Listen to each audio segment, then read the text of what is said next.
floating at sea with around 230 mainly African asylum seekers on board, refused to dock in Italy and Malta. The Lifeline is the second such rescue ship to be rejected in as many weeks. It's the backdrop for the special summit of 16 European Union leaders here in Brussels, an attempt to unify deeply divided countries. Unfortunately, we will not have a complete solution of the migration issue. That's why there will be bilateral and trilateral agreements, how we can help each other. And it was the German leader who called for this summit. Her coalition government partners from the southern German region of Bavaria are threatening to turn asylum seekers away at the border unless other EU countries agree to take in more people.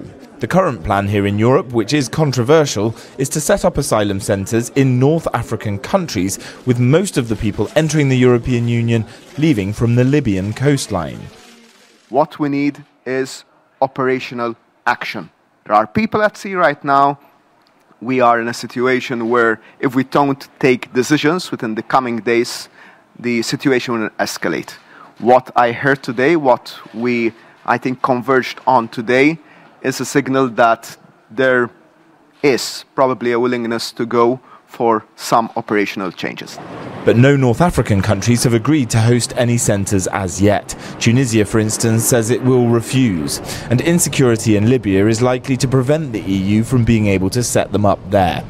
Only around 41,000 asylum seekers have entered Europe this year, far off the 1 million who arrived in 2015. No firm action is really expected to be taken after this special summit, but on Thursday, 28 leaders from all of the European Union's countries will be meeting here for another summit. Their hope is that they'll be able to come to some kind of new deal on migration. Parrock, SABC News, Brussels.